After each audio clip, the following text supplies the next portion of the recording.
आने वाले 1000 साल का देश का स्वर्णिम इतिहास उससे अंकुरित होने वाला है। इस कालखंड में होने वाली घटनाएं आगामी 1000 साल के लिए इसका प्रभाव पैदा करने वाली है।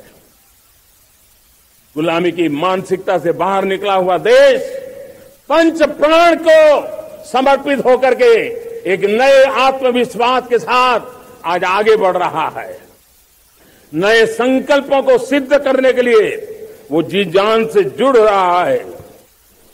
मेरी भारत माता जो कभी ऊर्जा का सामर्थ्य था लेकिन राख के ढेर में दबी पड़ी थी, वो भारत मां 140 करोड़ देशवासियों के पुरुषार्थ है।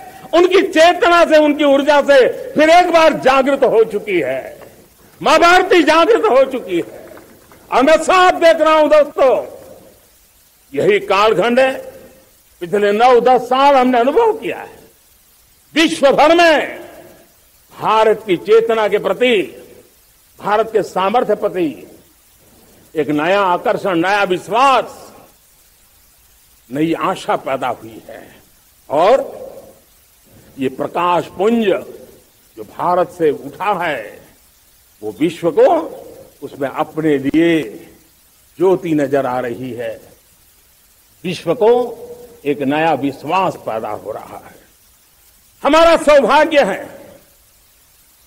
कुछ ऐसी चीजें हमारे पास हैं जो हमारे पूर्वजों ने हमें विरासत में दी है और वर्तमान कालखंड ने गढ़ी है। आज हमारे पास डेमोग्राफी है, आज हमारे पास डेमोक्रेसी है, आज हमारे पास डायवर्सिटी है। डेमोग्राफी, डेमोक्रेसी और डायवर्सिटी की ये त्रिवेणी भारत के हर सपने को साकार करने का सामर्थ्य रखती। आज पूरे विश्व में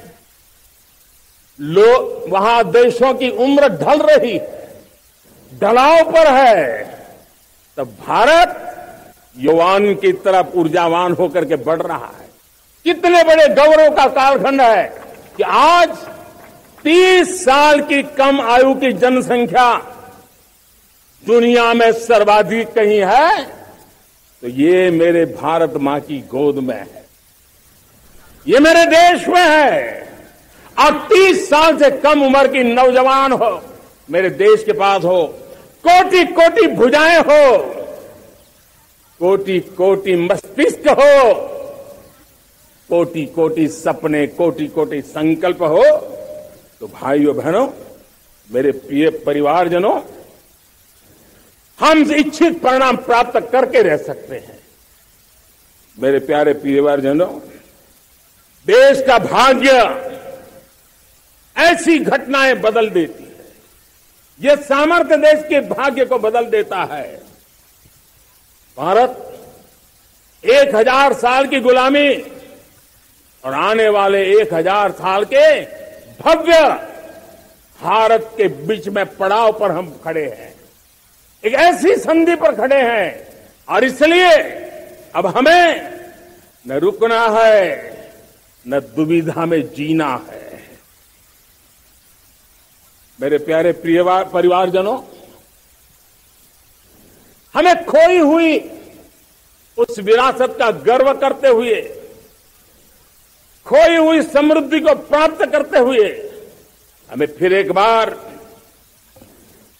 और ये बात मान के चले, हम जो भी करेंगे, हम जो भी कदम उठाएंगे, हम जो भी फैसला लेंगे, वो अगले 1000 साल तक अपनी दिशा निर्धारित करने वाला है, भारत के भाग्य को लिखने वाला है। मैं आज मेरे देश के नौजवानों को, मेरे देश की बेटे बेटियों को ये जरूर कहना चाहूंगा, जो सौभाग्य आज मेरे युवाओं को मिला है, ऐसा सौभाग्य शायद ही किसी के नसीब होता है जो आपके नसीब हुआ है, और इसलिए हमें ये गंवाना नहीं है। युवा शक्ति पर मेरा भरोसा है, युवा शक्ति में सामर्थ्य है, और हमारी नीतियां, हमारी रीतियां भी उस युवा सामर्थ्य को और बल देने के लिए है। आज मेरे युवाओं ने दुनिया में पहले 3 स्टार्टअप इकोसिस्टम में भारत को स्थान दिला दिया है। विश्व के युवाओं को अचंभा हो रहा है भारत के इस सामर्थ्य को लेकर के, भारत की इस ताकत को देख करके। आज दुनिया टेक्नोलॉजी ड्रिवन है और आने वाला युग टेक्नोलॉजी से प्रभावित रहने वाला है, और तब टेक्नोलॉजी में भारत की जो टैलेंट है उसकी एक नई भूमिका रहने वाली है। साथियों, मैं पिछले दिनों G20 समिट में बाली गया था, और बाली में दुनिया के समृद्ध देश, दुनिया के विकसित देश भी, उनके मुखिया मुझे भारत की डिजिटल इंडिया की सफलता के लिए बारीकियों से जानने के लिए इच्छुक थे। हर कोई इसका सवाल पूछता था, और जब मैं उनको कहता था कि भारत ने जो कमाल किया है ना, वो दिल्ली, मुंबई, चेन्नई तक सीमित नहीं है। भारत ने जो कमाल कर रहा है, मेरे टियर 2, टियर 3 सिटी के युवा भी आज मेरे देश का भाग्य गढ़ रहे हैं। छोटे छोटे स्थान के मेरे नौजवान, और मैं आज बड़े विश्वास से कहता हूं, देश का ये जो सामर्थ्य नया नजर आ रहा है, और इसलिए मैं कहता हूं हमारे छोटे शहर आकार और आबादी में छोटे हो सकते हैं। ये हमारे छोटे छोटे शहर, हमारे कस्बे आकार और आबादी में छोटे हो सकते हैं, लेकिन आशा और आकांक्षा, प्रयास और प्रभाव वो किसी से कम नहीं है। वो सामर्थ्य उनके अंदर है।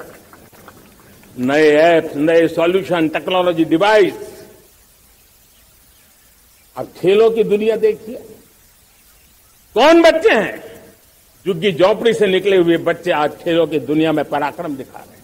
छोटे छोटे गांव के, छोटे छोटे कस्बे के नौजवान, हमारी बेटे बेटियां आज कमाल दिखा रही हैं। अब देखिए, मेरे देश की 100 जितनी स्कूल ऐसी हैं जहां के बच्चे सैटेलाइट बना करके सैटेलाइट छोड़ने की तैयारियां कर रही हैं। आज हजारों टिंकरिंग लैब नए वैज्ञानिकों का गर्भाधान कर रही है। आज हजारों टिंकरिंग लैब लाखों बच्चों को साइंस और टेक्नोलॉजी के राह पर आगे बढ़ने के लिए प्रेरणा दे रही है। मैं मेरे देश के नौजवानों को कहना चाहता हूं, अवसरों की कमी नहीं है। आप जितने अवसर चाहेंगे, ये देश आसमान से भी ज्यादा अवसर आपने देने का सामर्थ्य रखता है। मैं आज लाल किले की प्राचीर से मेरे देश की माताओं, बहनों, मेरे देश की बेटियों को हृदय से अभिनंदन करना चाहता हूं। देश आज जब पहुंचा है, अब विशेष शक्ति जुड़ रही है मेरी माताओं बहनों के सामर्थ्य की। आज देश प्रगति की राह पर चल पड़ा है, तो मैं मेरे किसान भाई बहनों का भी अभिनंदन करना चाहता हूं। ये आप ही का पुरुषार्थ है, ये आप ही का परिश्रम है कि देश आज कृषि क्षेत्र में आगे बढ़ रहा है। मैं मेरे मजदूरों का, मेरे श्रमिकों का, मेरे प्रिय परिवारजन, ऐसे कोटि कोटि श्रमिकों को आज मैं नमन करता हूं, उनका अभिनंदन कर रहा हूं। देश आज जो आधुनिकता की ओर बढ़ रहा है, विश्व की तुलना करने वाले सामर्थ्य के साथ नजर आ रहा है, उसके पीछे मेरे देश के मजदूरों का, मेरे देश के श्रमिकों का बहुत बड़ा योगदान है। आज समय कहता है कि लाल किले की प्राचीर से मैं उनका अभिनंदन करूं, उनका अभिवादन करूं, और ये मेरे परिवारजन 140 करोड़ देशवासी, मेरे इन श्रमिकों का, रेहड़ी पटरी वालों का, फूल सब्जी बेचने वालों का हम सम्मान करते हैं। मेरे देश को आगे बढ़ाने में, मेरे देश को प्रगति की नई ऊंचाई पर ले जाने में प्रोफेशनल्स की बहुत बड़ी भूमिका है, बढ़ती रही है। चाहे साइंटिस्ट हो, चाहे इंजीनियर्स हो, डॉक्टर्स हो, नर्सिस हो, शिक्षक हो, आचार्य हो, यूनिवर्सिटीज हो, गुरुकुल हो, हर कोई मां भारती का भविष्य उज्जवल बनाने के लिए अपनी पूरी ताकत से लगा हुआ है।